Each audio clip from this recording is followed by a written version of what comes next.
No rancher wanted the bride with a missing tongue, until a war-deafened cavalry officer adopted her silence. She was stacking firewood the first morning I saw her clearly. Not the day she arrived. That day I was watching the wagon, watching Holt Deering climb down from the seat like a man dropping off a piece of furniture he decided he didn't want anymore. I was watching the dust. I wasn't watching her.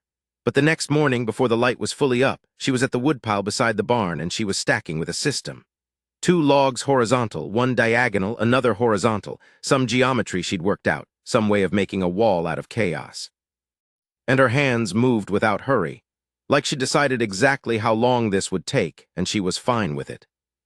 I stood at the kitchen window with my coffee going cold, and I watched her for a while. That's the first thing I remember clearly, her hands. I should tell you about the ear first, or you won't understand the rest. Horseshoe Bend, 67. That's where I lost most of it. The left one went first, field artillery close range, and for about a week I had what the surgeon called sympathetic diminishment in the right, which is a medical man's way of saying both ears quit on me at once. The right came back mostly, came back enough, but mostly isn't all the way, and by the time I was 40 I was reading lips like a schoolboy reads a primer, slow and then fast, and then without thinking about it at all. Most men my age have learned to shout at me or have stopped trying. That's fine. I stopped minding a long time before they stopped trying. What it did to me, what years of half-hearing did, is it made me watch. You watch people differently when you can't catch every word. You watch the set of a jaw, the way a hand goes still when something's wrong. The inch a person leans away from you before they've decided to leave. I don't know that I'd have noticed her hands that first morning if I'd been a man who heard everything. Maybe, but I don't think so. The ranch was the right place, my place by then for about 6 years. 140 acres east of the Cimarron, good grass in the low ground, bad water unless you hit the right spot, which I had eventually. I'd come west after the muster out with nothing particular to recommend me except that I was harder to kill than most. I'd bought the right parcel off a widow who wanted to go back to Ohio, and I'd spent the first 2 years learning what I didn't know, which was most things. By the time the agency man came out with the notice about the brides, I had a working outfit, 3 hired hands I trusted, and a house that didn't let rain in. I had everything a man needed and nothing he wanted. The agency ran a program. That's how they called it, a program. Women from the East, some from overseas, placed with men who applied and were vetted and paid a fee.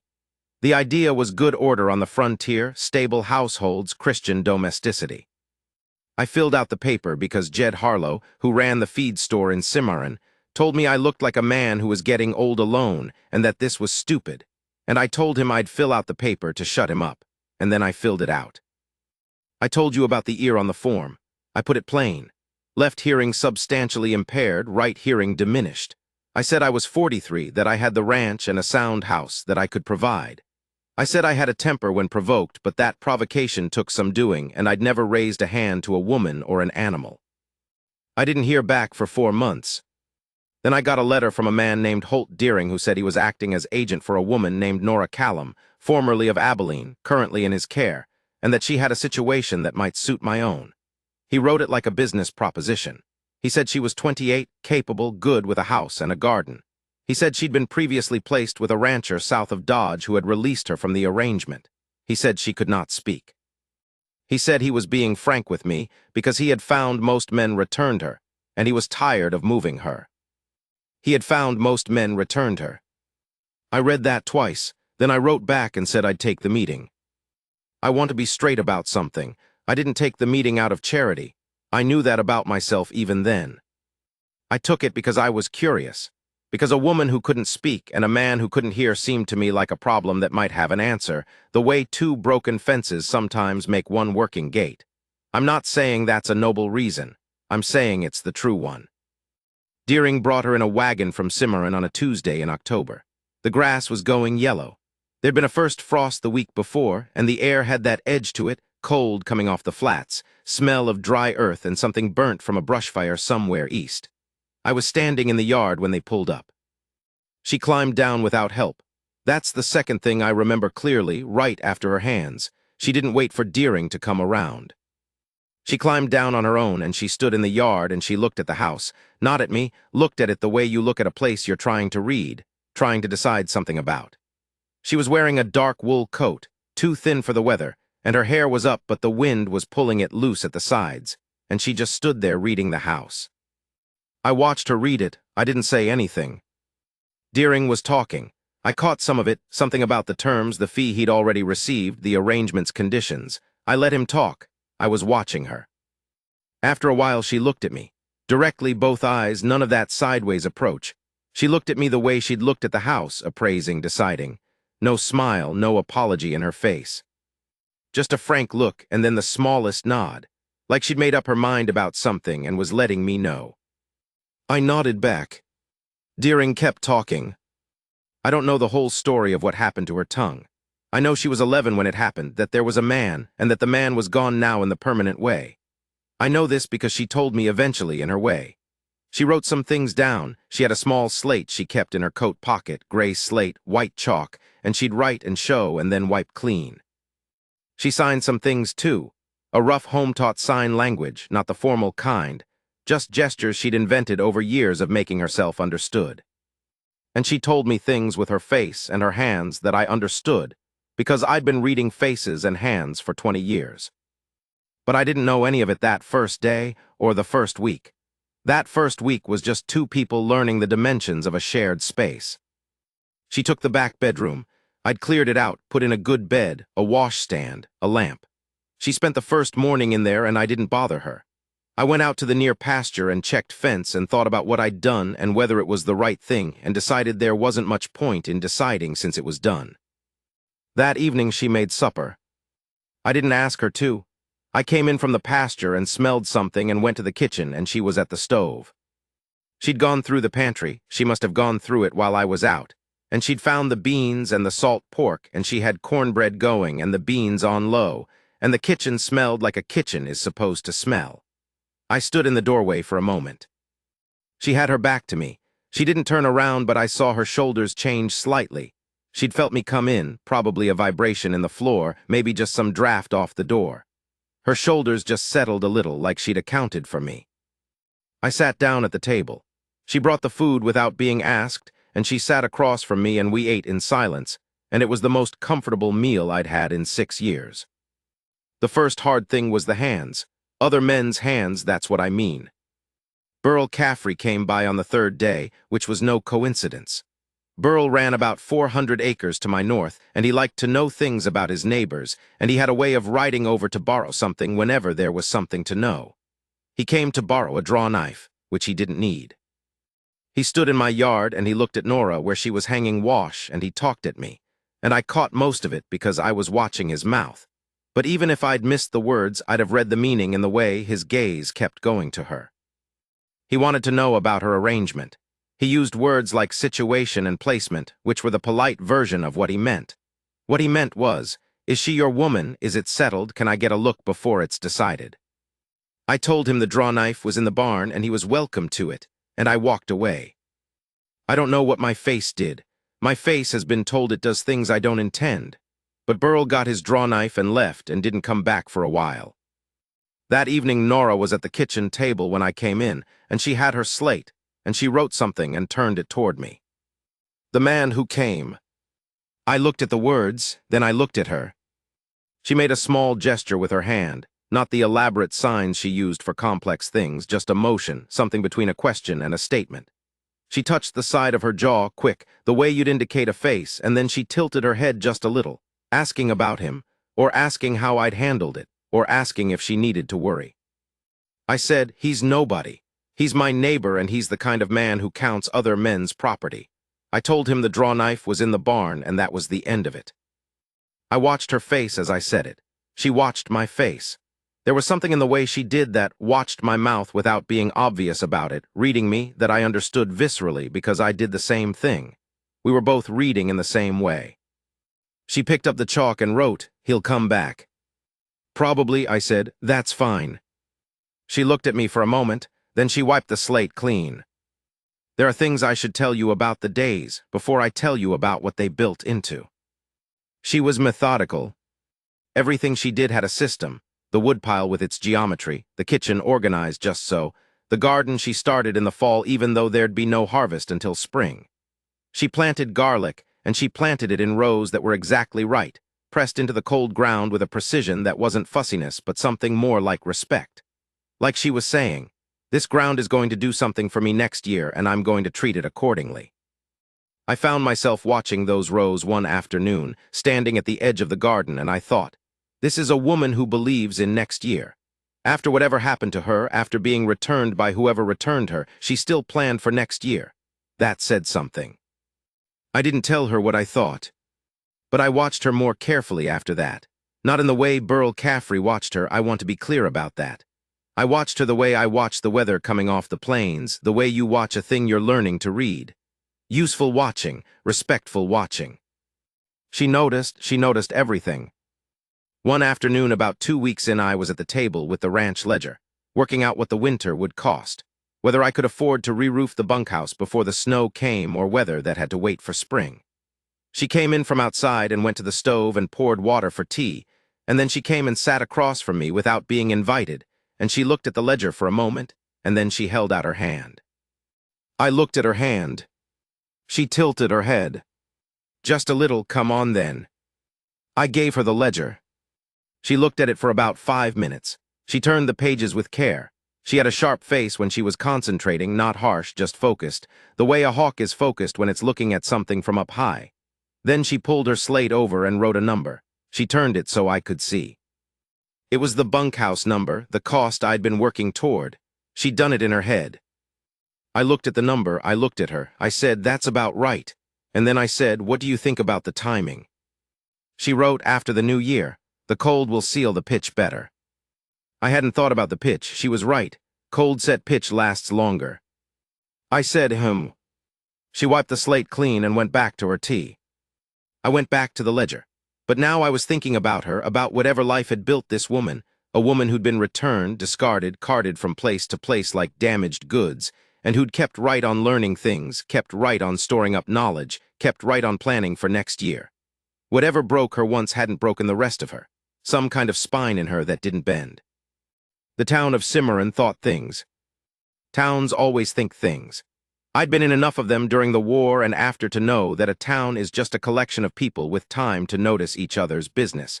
And a small frontier town is worse because there's less business to dilute the noticing.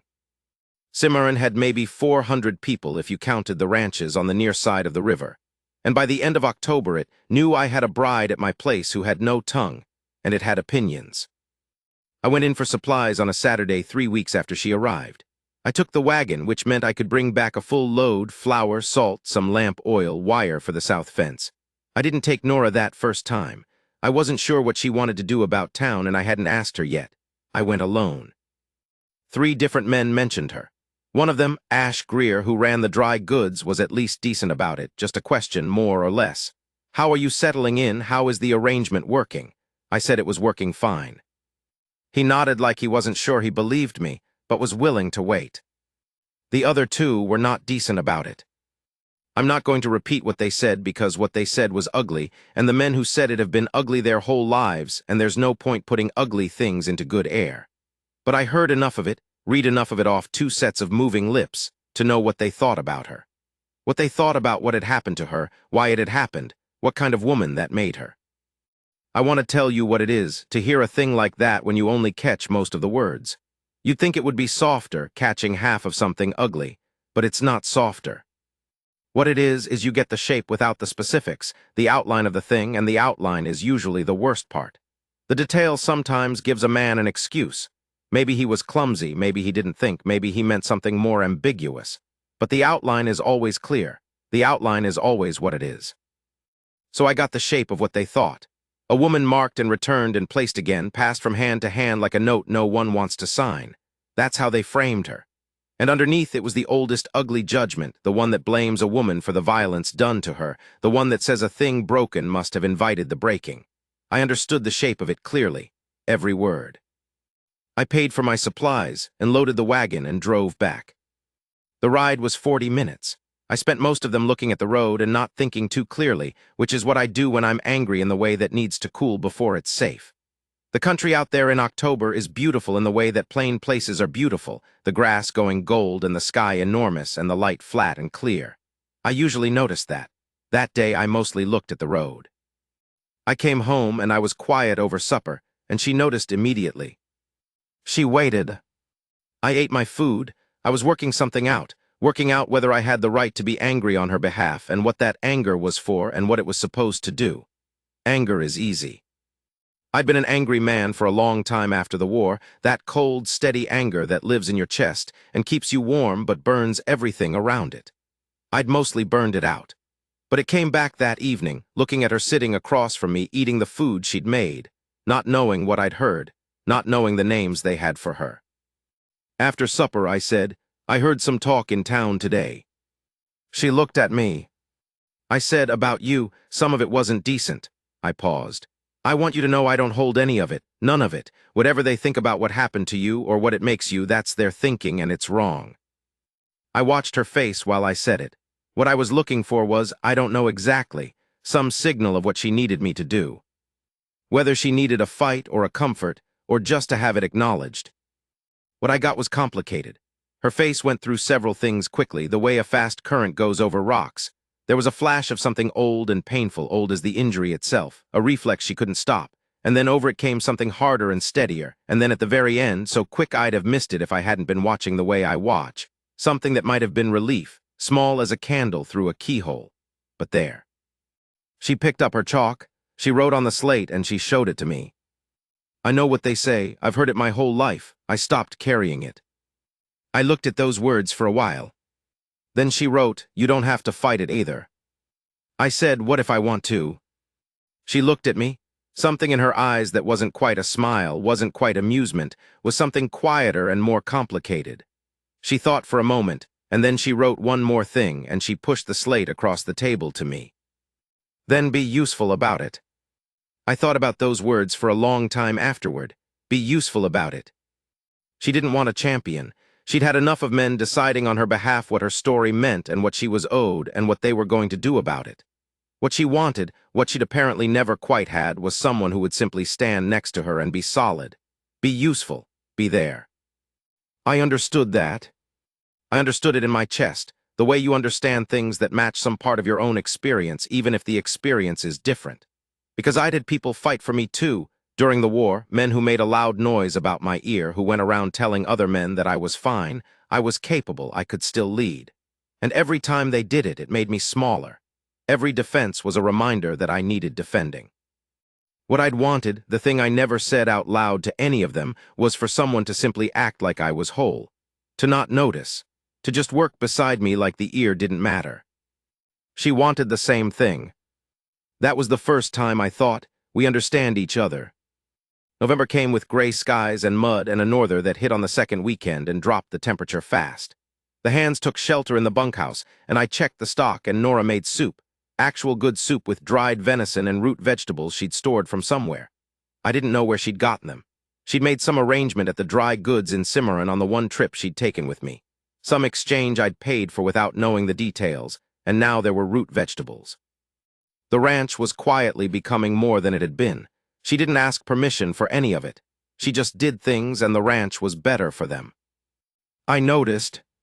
I didn't comment, because commenting felt like it would make it wrong, make it into something that needed to be remarked on instead of just being the ordinary way of things. But I noticed. The night the norther really hit, I was in the barn with the horses, one of them having gone lame in the right foreleg the day before, and I was working on it, wrapping the leg, talking to the horse in the low voice I used with animals. I wasn't self-conscious about talking to the horses, never had been, because horses don't care if your voice is odd, and they respond to the low register even when they're spooked. I had my back to the barn door, and I didn't hear her come in. I heard the change in the air. Something.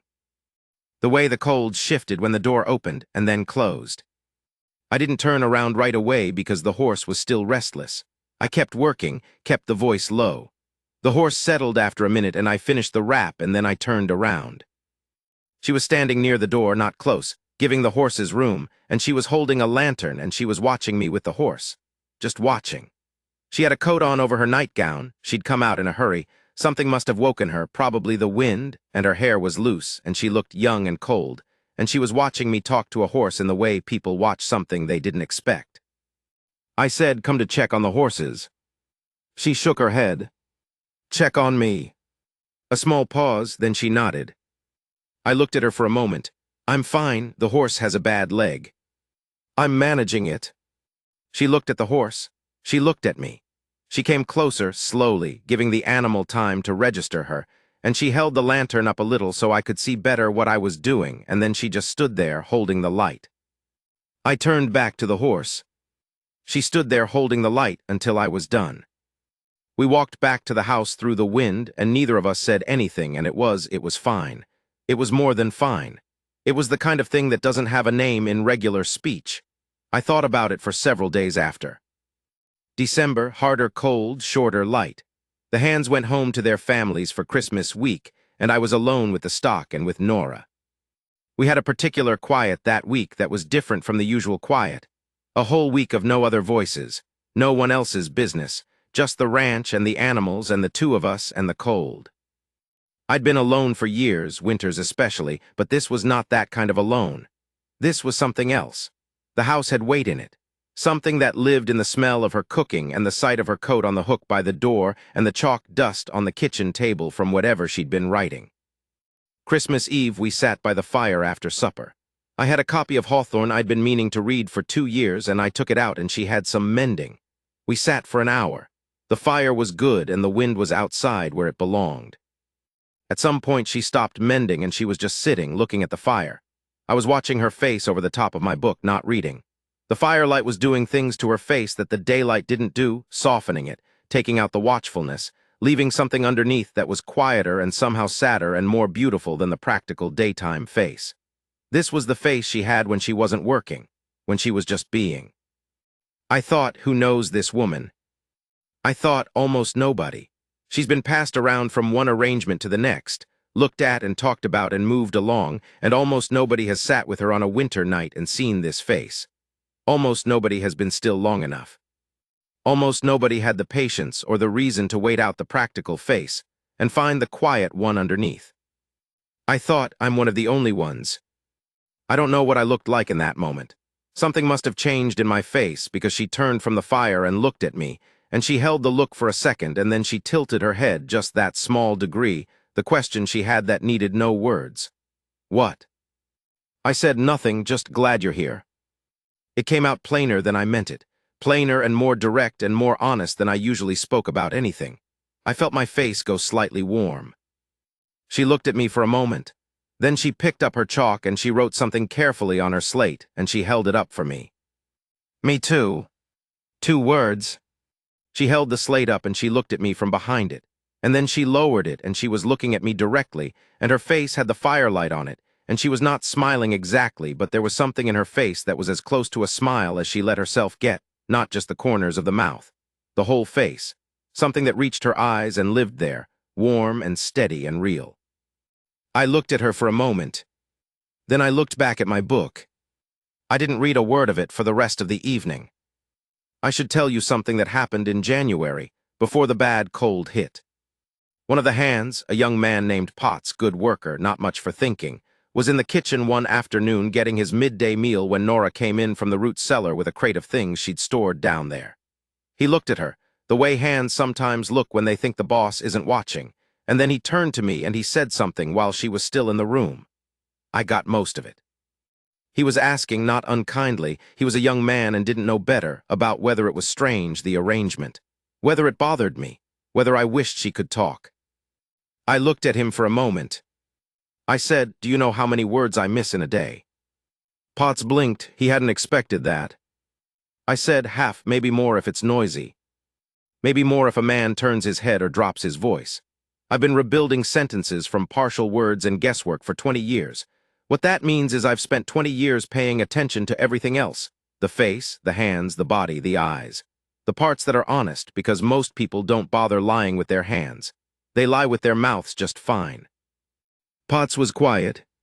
I said, she talks to me. She's talking to me all day. You're just not watching. He didn't say anything after that. He ate his food and went back out, and I don't think he ever asked again. But the thing I didn't tell him, the thing I thought about for a while after, was that there was another side to it. She'd adapted to me too.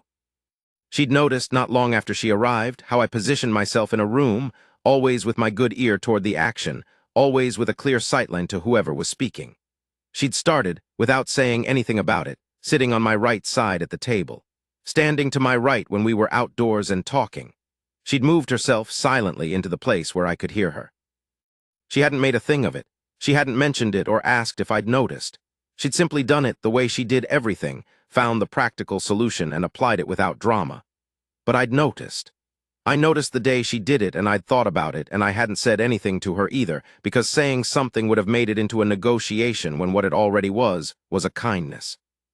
I had not been treated with that particular kindness before, not in that particular way. January hit like a fist. Snow on the 4th, another on the 12th, and then a stretch of cold that turned the river to iron and kept us close to the house. I lost 2 calves in the second week, which hurt, and one of the milk cows went sick, and I didn't know why, which worried me more than the calves because a working animal going sick for no reason is a bad sign, a harbinger.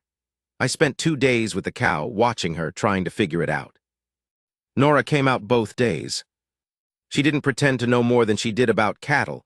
She'd grown up in a small town, not on a ranch, and she'd told me as much on the slate early on.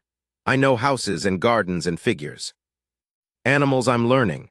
But she watched the cow with me and she thought about it, and on the second afternoon she wrote, "What does she eat that the others don't?" It was a good question. The obvious answer was nothing, but I turned it over. The cow had a different water source. She was in the near barn, the others were in the far one, and the near barn had the old hand-dug well. I'd put her there because she was the milk cow closer to the house for convenience. The water. I tested it. Something bad in the near well, something from the ground, mineral or rot, I wasn't sure what. I moved her to the far barn, moved her water source, and she was better in 4 days. I told Nora when it was decided. She was at the kitchen table and she looked up from her work and I said, "You were right. It was the water, she's coming around."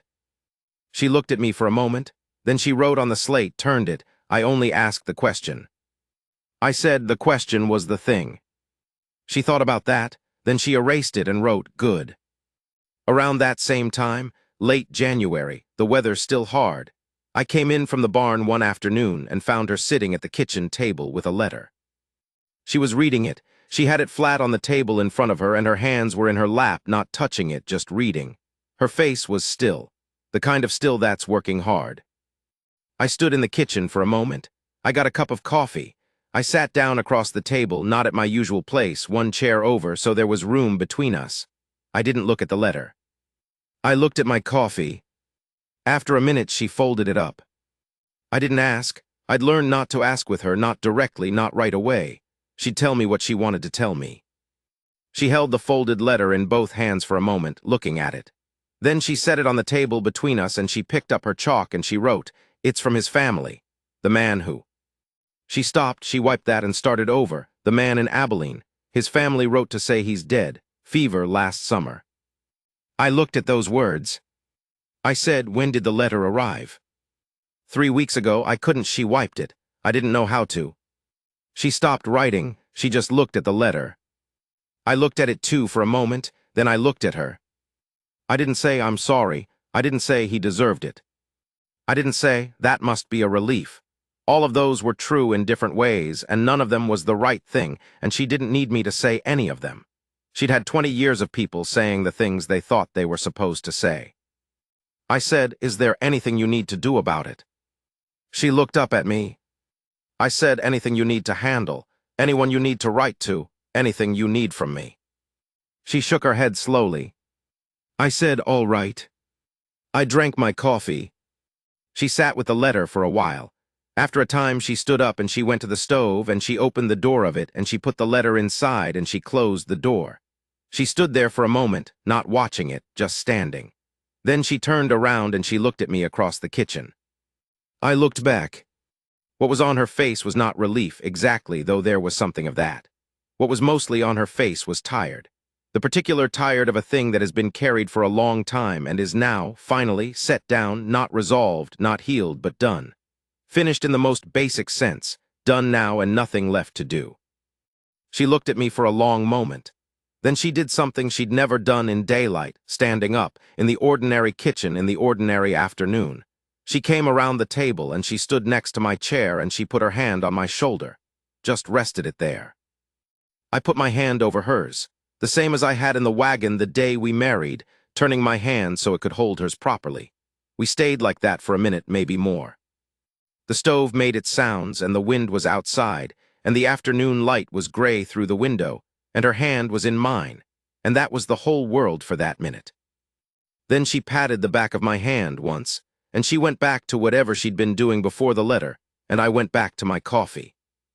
But I sat there for a while after, thinking about the letter in the stove, thinking about the man it represented and the family who'd written to tell her, and I thought, why did they write to tell her? What were they expecting? An expression of grief, a performance of something. They'd written to her as though she owed the information something. And she had carried the letter for 3 weeks, held it unopened for I didn't know how long, and then opened it alone at my table.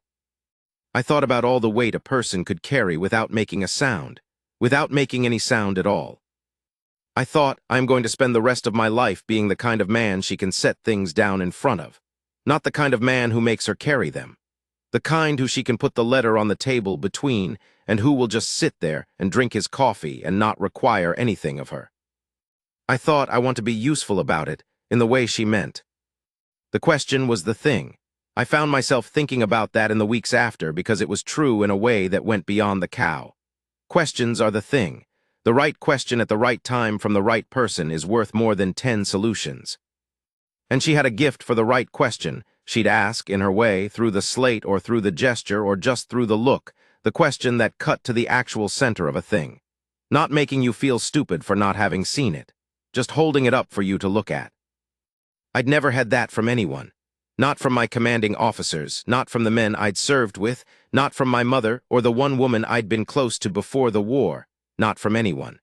Someone who would wait out your thinking and then ask the question that opened the door.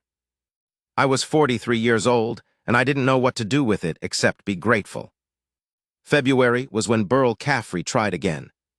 He rode over on a Thursday with 2 other men I didn't know well, one of them a rancher from over by the Cimarron Bend, one a man from town I'd seen once or twice. The 3 of them together was a calculation. 3 is not a borrowing errand. 3 is a proposition. I met them in the yard. Nora was in the house. She'd seen them coming from the window, I thought, because the kitchen curtain moved, but she stayed inside. Burl did the talking. He was decent enough about it on the surface, the way men are decent when they're presenting terms. He said he wanted to talk about the arrangement. He said there was concern in the community. He actually said community asterisk, which was the first lie. There's no community in a thing like that. It was him and his notions about the suitability of the situation. A woman in a man's house, unmarried, not properly placed. He said there was talk about what kind of woman would be in that position, and he let the implication sit there like a stone. Then he said he'd be willing to take her on. His wife had died the year before, he had a proper house, the arrangement would be formal and legal. He said he was doing me a favor, getting ahead of the talk. I listened to all of this. I watched his mouth, and I watched the other 2 men, reading them for what was under the surface. The man from town was uncomfortable. He was there because Burl had asked him, and he wasn't sure he wanted to be. The rancher from the Bend was Burl's man, fully, nodding slightly at the right moments. When Burl finished, I said, no. Burl said something about the talk, about how it would settle down if the situation was regularized, about my reputation. I said, the situation is regular. She's here, she's working the house, she's mine to protect, and that's what I'm doing. The talk you're worried about is talk you and 1 or 2 others are doing. I'd suggest you stop. Burl's face changed. The decent surface went away and something harder came up. He said something, I missed the exact words, he'd turned his head slightly, but I got the gist. Something about whether a man with a bad ear and a mute woman were the best judges of what was decent. I looked at him for a moment. I said, right out. Burl said something else. I said, Burl, right out. He looked at the other 2. The man from town was already shifting his horse. The rancher from the Bend held Burl's look for a moment and then looked away. Burl was alone in it, and he knew it. They rode out. I stood in the yard for a while after. The cold was sharp and the sky was white and the wind was off the north, and I could feel it on my face, and I was working on the anger, burning it down to something more useful. Be useful about it. Right. When I came inside, she was in the kitchen and she was at the window. She'd watched from there, all of it. She turned when I came in. I said, he's gone, he won't be back. I paused. I told him the situation was regular, that you were mine to protect. I felt slightly odd saying it. I was aware it was a word that could go wrong. Mine asterisk could mean something it shouldn't mean. What I meant by that was... She put up her hand. It was a flat palm brief, I understood. I stopped. She looked at me for a moment. Then she picked up the chalk and she wrote something on the slate slowly and deliberately, like each word mattered. She turned it to face me. You're the first man who meant that the right way. I read it twice, 3 times. She held the slate until I'd read it. Then she wiped it clean and put it in her pocket, and she went back to whatever she'd been doing before they came, and the kitchen had its ordinary sounds again, the fire and the wind and the creak of the house. And I stood there in the middle of it for a moment feeling something I didn't have a word for. Something full in the chest. Not pride exactly. Not exactly. Something more like arrival, like a long ride and a door opening and warmth. I want to tell you about a specific night in March. The snow had been going for a week, stopping and going again, the kind of winter that won't quit, and the 3rd or 4th night of it. Sometime in the middle of the week, I lose the exact day. I woke up at 2 in the morning because the horse was making a sound. Not the lame one, she was healed by then. This was the gray mare, my riding horse, and she was making a sound that was wrong. I'd heard enough of those sounds to know when wrong was just restless and when it was pain, and this was pain. I got up and dressed in the dark. I was moving carefully, not to make noise, and then I stopped because I could see light under her door. She was already up. I stood there for a moment in the dark hallway with my boots in my hand. The light was there, thin and yellow at the floor crack. She was up and she had her lamp lit, and probably she'd felt something, a vibration, a change in the air. Whatever it was, she felt the way I saw, and she was already getting ready to deal with whatever it was. I put my boots on and went to the barn, and she came out of her room 2 minutes later, lamp in hand, coat over her nightgown again, hair loose. She came into the barn and she looked at the gray mare with me, and the mare had cast herself, gotten down and couldn't get up, which is a bad thing, a thing that can kill a horse if you don't handle it right. We worked on her together for 40 minutes. There was no talking. There's never talking in that kind of work. There's just doing, hands and body and the animal, and we moved around each other without bumping, each finding what needed to be done next, the rope and the pressure and the positioning, and it's hard to explain to someone who hasn't done it how 2 people can work like that without speaking, without coordinating in the usual way. It happens when each person is reading the work and reading the other person at the same time, when both people are watching. We were both watchers. We worked like 2 parts of one thing. The mare came up at the end of the 40 minutes, shaky and blowing, and I checked her over, and she was all right. Frightened, sore, but not injured. I walked her for a while to settle her, and Nora sat on a hay bale and held the lantern and didn't leave. When I finished and the mare was in her stall and calm, I sat down on the bale next to her. Close. We were both tired and cold, and our breath was making clouds. After a moment, she leaned her head against my shoulder. Not dramatic, not a production, just leaned, her head against my shoulder, her eyes forward, watching the mare. I sat there. I didn't move. The mare shifted and blew in the dim light, and the barn was warm in the animal way that barns are warm, and her head was against my shoulder, and I could feel the weight of it, the particular weight of a person leaning their trust on you. We stayed like that for a while, not a short while. Then she straightened up and stood and took the lantern and walked back to the house, and I stayed in the barn for a few minutes afterward, not doing anything, just sitting. I asked her to marry me in April. I'm not going to make that more than it was. I was in the kitchen after supper, and I was having my coffee, and she was at the table with her slate, working out some household figure I'd asked her to check, and I said, "I want to ask you something." She looked up. I said, "I want to marry you, not to regularize anything for the town or for Burl Caffrey or anyone else. I want to marry you because I want you here, and I want it to be real, and I want it to be yours as much as it's mine." I paused. I was watching her face very carefully. "You don't have to say yes. You can stay either way. This isn't conditional on anything, but I want to ask you because you deserve to be asked right." She looked at me for a long time. Long enough that I had time to notice that the light through the kitchen window was the particular gold of late April, the good light, the coming alive light, and that the house smelled like coffee and bread and winter almost over. She picked up the chalk. She looked down at the slate. She held the chalk for a moment without writing. Then she wrote something, wiped it, started over. Wrote again, wiped that. I waited. I was fine waiting. I could wait all night. She wrote the 3rd version, and she turned the slate to face me without looking up, and then she looked up. "Yes, because you asked right." I looked at those words. I said, "All right." She smiled, not the half expression, not the almost smile, but a real one, quick and wide and gone in a moment, like a bird lifting off a fence. There and then passed, but I saw it. I saw the whole thing.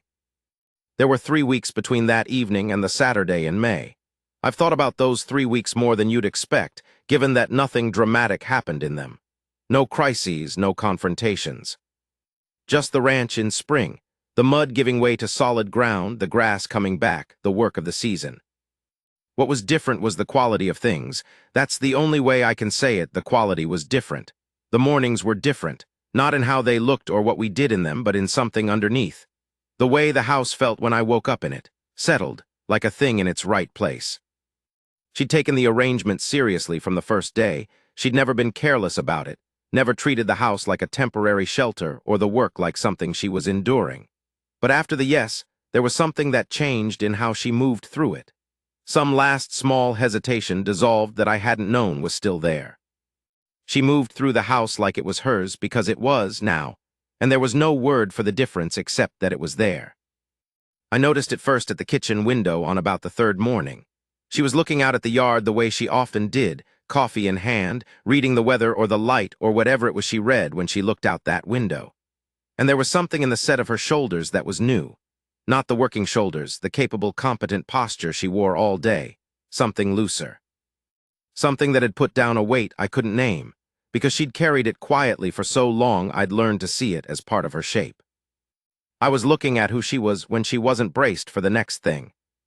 I stood in the kitchen doorway for a moment, and then I said her name. She turned. I said, "It's going to be a clear day." She looked out the window, nodded. I said, "I thought we'd ride the south fence, check it before the grass gets high." She looked at me, then she put up one finger a minute and went to get her coat. We rode the fence together, which we'd never done before. I'd always done it alone or with one of the hands. She rode the brown gelding she'd taken a liking to over the winter, sat a horse well, which surprised me and then didn't surprise me because nothing she turned out to be good at surprised me for long. We rode the south line in the good April light, and she'd point at things she noticed, a post gone soft at the base, a stretch of wire low from winter weight, and I'd note them. The hills in the south were the best part of the ranch, and I'd known it for years and never had anyone to show them to. At one point we stopped at the highest part of the line, where you can see back to the house, and the house was small against the sky, and the grass around it was the new green, and the whole thing looked like a life. It looked like an actual life, the kind you see from a hill and think, someone lives well there. She was looking at it, I was looking at it. I said, my first year here I nearly left. The winter was bad and I didn't know what I was doing, and the house was a wreck. I sat in it one night in February thinking I'd made a mistake, that I should go back east and find something else. She was watching my face while I talked. I said, "I don't know why I didn't go, mostly stubbornness, I think. I'm stubborn in the direction of whatever I've started." I paused. "I'm glad I didn't go." She looked back at the house for a moment, then she looked at me. She didn't need to write anything. I read her face. She was glad, too. We married on the second Saturday in May. The justice of the peace in Cimarron, just the two of us and his wife as witness, and Jed Harlow from the feed store who told me to fill out the paper in the first place and who I owed that much. The morning was warm, first real warmth of the year, and she had a dress she'd made herself from fabric she'd sent away for. Blue, a particular blue that I've never seen since on anything.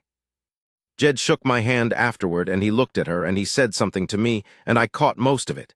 He said he was glad, and that he was glad for me, and that she looked like someone who would take care of me. He said that last part like a compliment, which it was, and I said I'd be taking care of her too. Jed said, "Yeah, but you've needed taking care of longer." I didn't argue with that. We drove back to the ranch in the wagon, and it was a warm May morning, and the grass was green, and the sky was that hard blue that comes in the spring, the wide open blue. And she was sitting beside me on the wagon seat, and our shoulders were touching, and I had the reins in my hand, and the horses knew the way home. At some point she reached over and put her hand over mine on the reins, not taking the reins, just her hand over mine. I looked down at it, her hand over mine, and I thought about the woodpile the morning I'd first really seen her, the geometry of it, those deliberate, capable hands. The same hands now here. I turned my hand over under hers and held it. We rode home like that. I don't think I need to tell you what that felt like. If you don't know, there's no explaining it, and if you do know, you already have the picture. I've thought over the years about what we built on. It wasn't the obvious things. It wasn't looks, wasn't talk, wasn't the usual things people say they build a life on. We couldn't talk easily in the beginning, and she still can't talk at all, and I still miss half of what the world says, and none of that ever got fixed. The broken pieces stayed broken. What we built on was watching. 20 years of half-hearing had made me a man who watched. Whatever had happened to her had made her a woman who watched. We were both of us translating the world differently than most people do, finding our way around the missing piece, and what that meant was we both paid attention. Real attention. Not the polite attention people give to each other in conversation, where most of what they're doing is waiting for their turn to speak. The other kind. The kind where you're actually receiving something, actually reading it, actually taking it in. I received her, she received me. I want to say something about what that is worth, for a man like me. Not a man who has dramatic wounds, not a man the world weeps over, just a man who went a little deaf in a war and came west and worked hard and got older. A man who'd been in rooms full of people and been slightly outside the conversation for 20 years, never quite catching the joke when it landed, never quite sure if he was following, watching other men's faces carefully while they talked to him because he couldn't trust his ears to do it alone. A man who'd felt for a long time slightly less than. Not crippled, not broken, not dramatic about it, just slightly, persistently, quietly less than. She never looked at me like less than, not once from the first morning. She looked at me like I was the whole thing, like I was the complete version, and after long enough I started to believe her. That's what I mean when I say she saw me. It's not that she performed some ceremony of recognition, some formal acknowledgement. She just looked at me, and what she saw was enough, was right, was what she wanted. I had not known what it was to be wanted like that. Not in the full seeing way, the way she did it. I'd known people who wanted things from me, or wanted the version of me that was useful, or wanted the version that was easiest to be around. She wanted the one who was actually there. The whole man, bad ear and temper and habit of silence and all of it. There's no good way to tell you what that did for me. What it still does. I am 61 years old and I get up in the morning and she's there, and the thing that gets me out of bed. On the mornings the hip makes it hard and the cold makes it harder, is that she's there and she sees me, and I still, after all this time, want to be the man she sees. That's the whole of it, that's what I've got.